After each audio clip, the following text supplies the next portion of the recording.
Hi, welcome to the award-winning Ed Brown Show. And we have some doctors here. I mean, Dr. Johnson, we have Dr. Maclin, and we have Dr. Eugene Williams. And what we're going to do, we're going to try to get some information from them. They write books.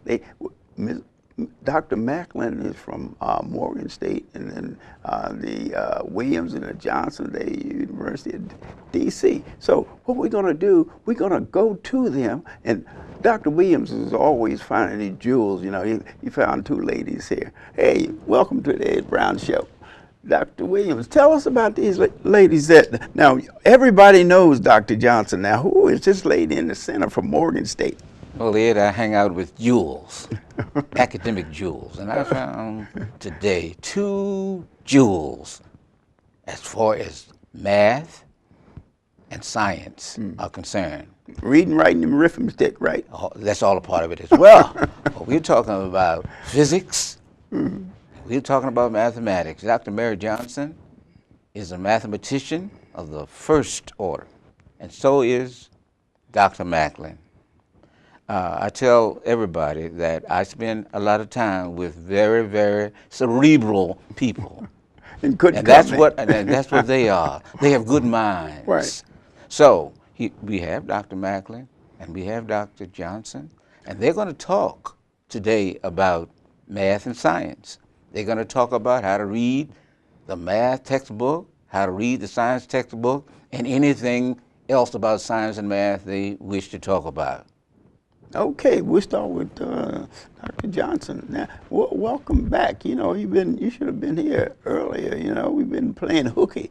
You know, we've been this education stuff. You know, all right. Yes, Mr. Brown, I'm so happy to be here. I'm always happy to be on your show, and I'm happy to return again with my good friend and associate, Dr. Maclin, who is just a superstar in physics and science and writing, all name it. And she mentoring students and just going way out of the way to help so many people in education.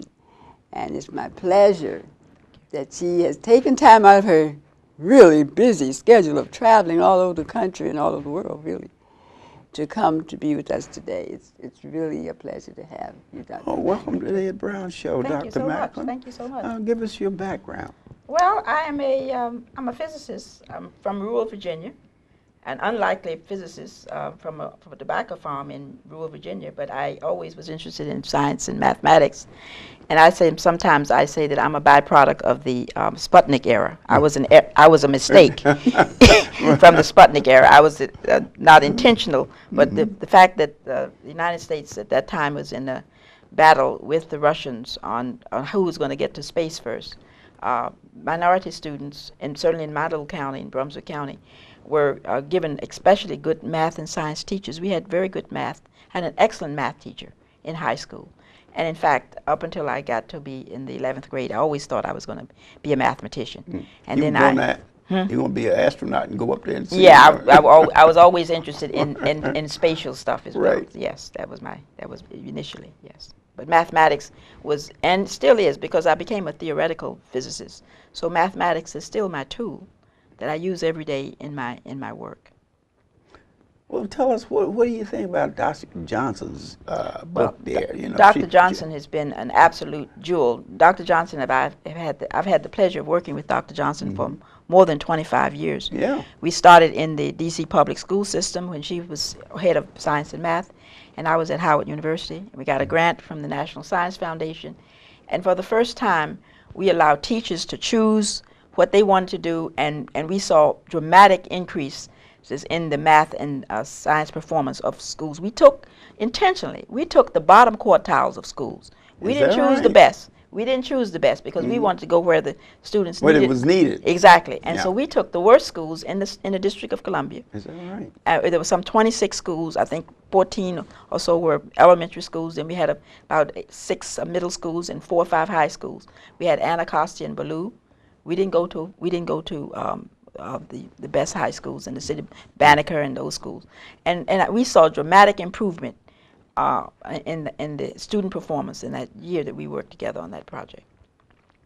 Well, what about your major there, physics? Tell us a little bit about that. Let me just now, tell I mean, how do you introduce that to youngsters, you know? Yeah, let me tell you how I introduce it. And I introduce it in a very different way from most people. Most people, you know, everything that we measure, listen to this, this is profound.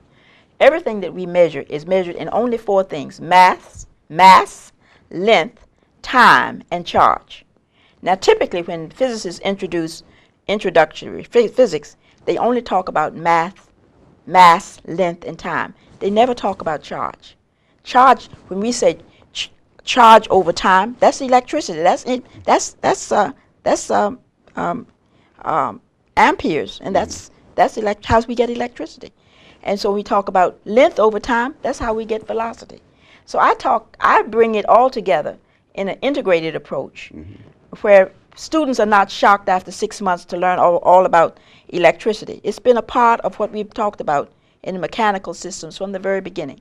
And so this is what we call the integrated approach to learning. What kind of example you use to illustrate? Well, let me just say, for example, a mechanical system, you would have the harmonic oscillator. You know, the clock moving. That's a mechanical system.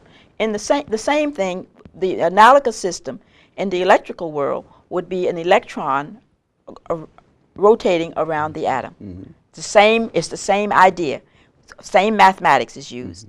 And so what I do from the very beginning, I don't introduce these as separate concepts. I introduce them as this is a part of the whole. This is a part of the whole. And students get it, and so they're not shocked 6 months later to find out. I, unfortunately, was taught that way. And when I got to electricity and magnetism, I said, I don't understand anything. I don't understand. There's got to be a better way. And so as I began to search and begin looking at, I said, but we do this in mechanical systems. But it's the same thing over here. Force is measured the same way. Why aren't we talking about it that way? So I have what I have called in the last 10 years the integrated approach to learning and teaching physics. Oh, tell us about it. Well, one of the things that we do I talk about contextual pedagogy.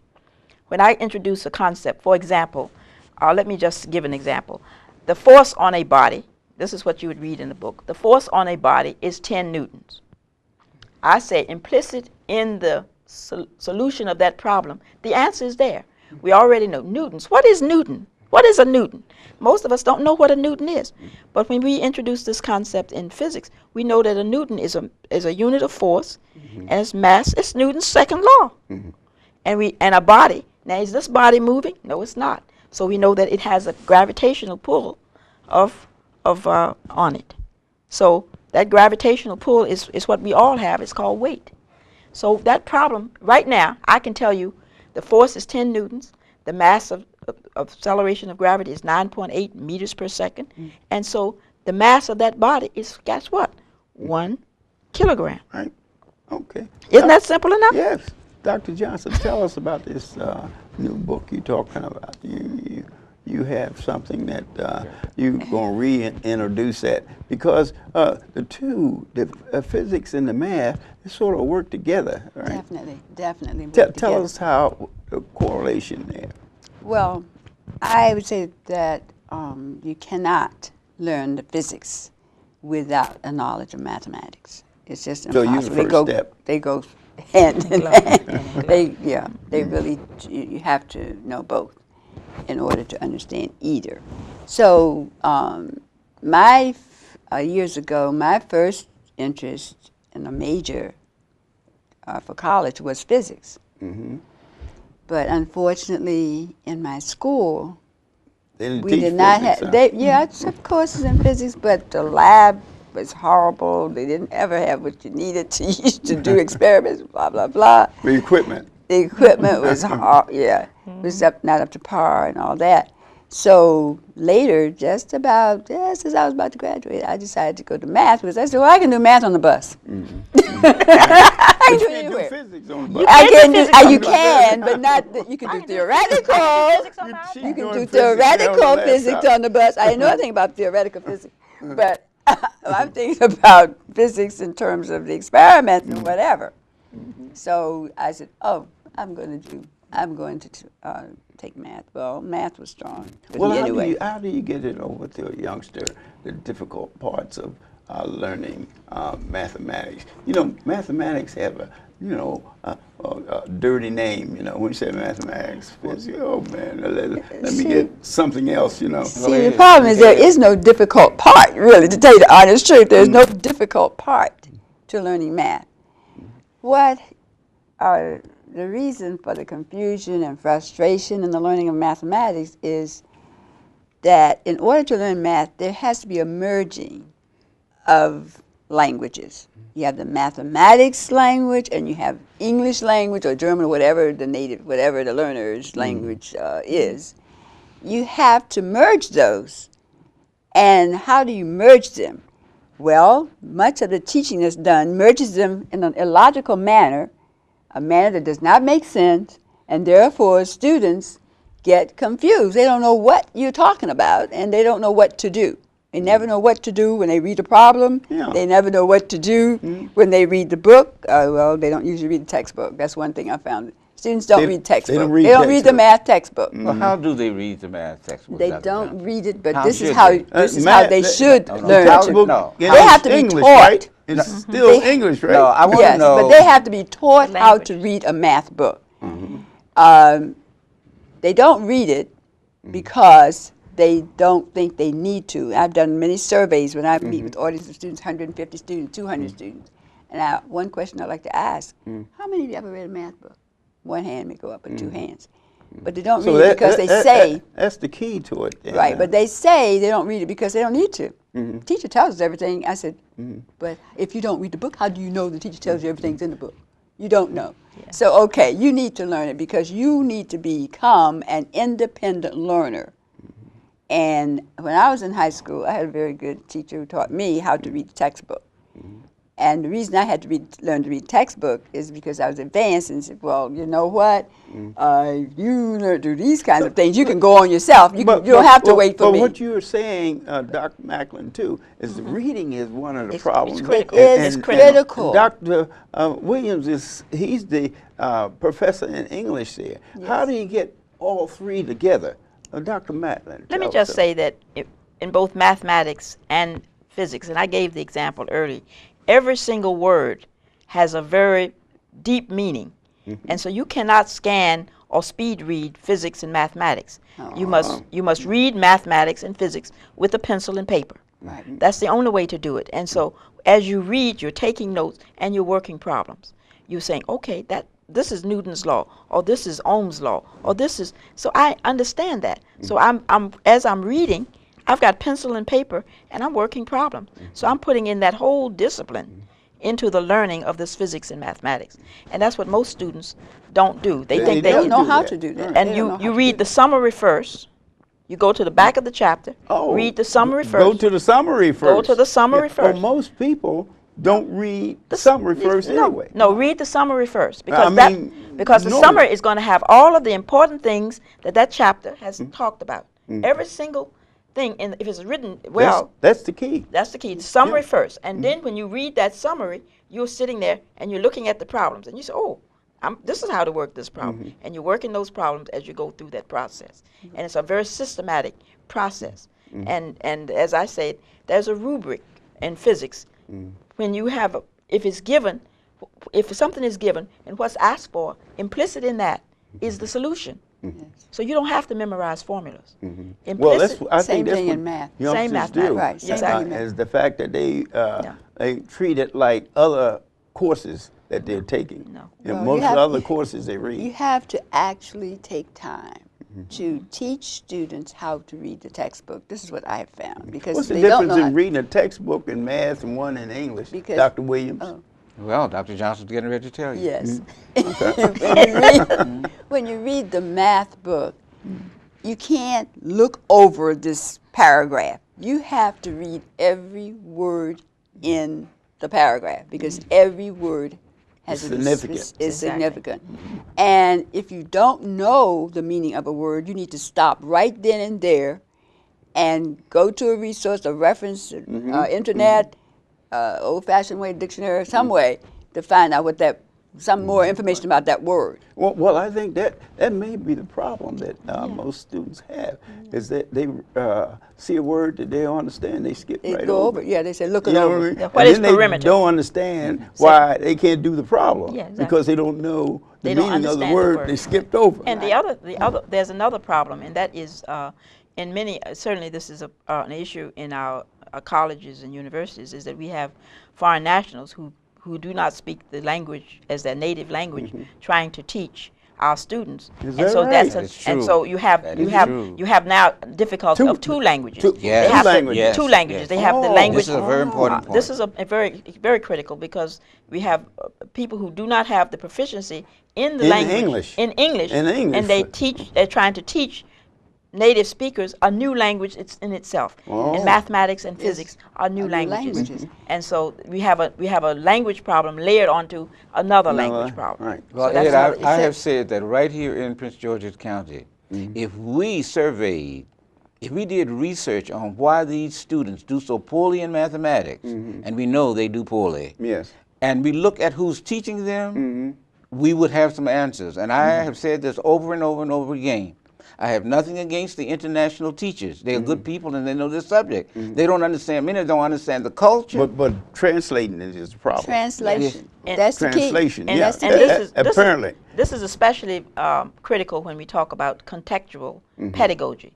And what I mean by that is that as a native speaker and as a person, I can relate my own experiences to the students that I'm teaching, and they get it, because whereas someone else who's from another culture doesn't have They don't that kind. understand it. They don't understand the culture. Okay. So it is cultural in some Okay, ways. I want to And thank one- you all. oh, okay. Thank you all for being here and everything. And boy, hey, we need some more time with this. Dr. Williams told me, say, hey, Ed, we need 2 hours. Say, we got Dr. Maclin and Dr. Johnson there is going to be really getting into some very, very important subjects. And I'll say this, Ed, Okay. if we want to improve education in America in regards to math or science, we need to call in these ladies. They have the answer.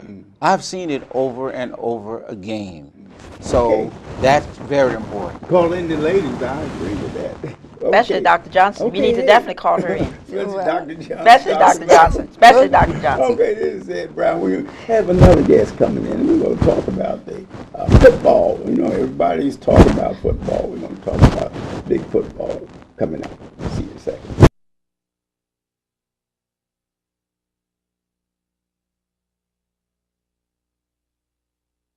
Hey, welcome back to the Ed Brown Show. And what we're talking about, football. Everybody out there knows something about football. And we have the Military Bowl. And we have a young man here going to tell us about the military. Josh Barr.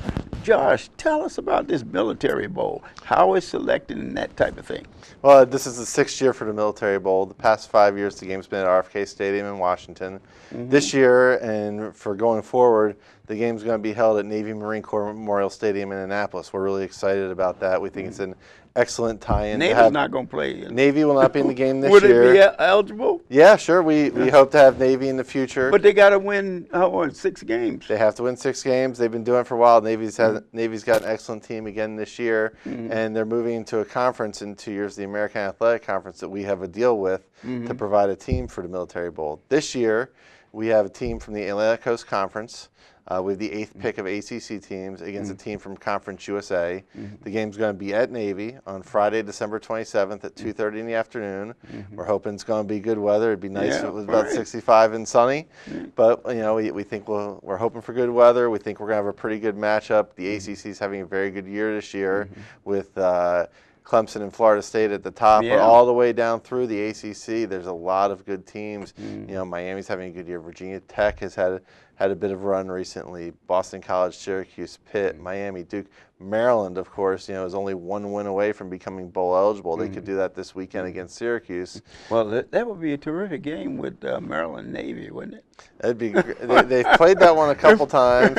You know, we won't be able to do it in our game, but we hope to. You know, if Maryland's bowl eligible. If Maryland's eligible, if they win 6 games. Right, but Navy this year, as an independent, Navy has its own bowl contracts to make year by year. They're gonna. once Navy gets the 6 wins, they'll qualify to go play in the Armed Forces Bowl this year Oh, in Fort I Worth, see. Texas. I see. They're going to play in the Armed Forces Bowl. Yeah, so they'll go there. But, we're excited for the matchup. We're excited to be playing the game in Annapolis. We think we're going to have a good matchup and a good stadium and a good crowd. So there's a lot of things we're looking forward to. We're on the cusp. Sponsorships are going well for this year's game.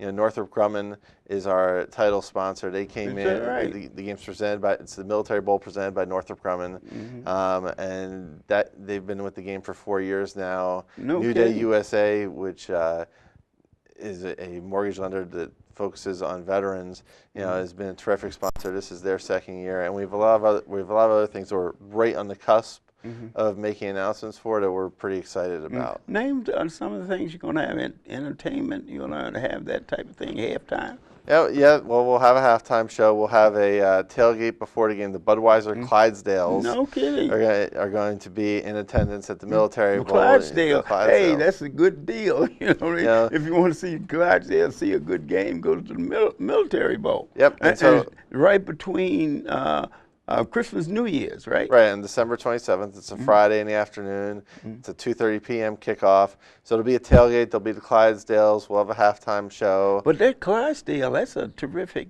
entertainment there. Yeah, most people don't have an opportunity to see that. We're very excited about it. It's something that's come together and we've worked pretty hard on. Yeah, great. That's and tell us something about the conference origin.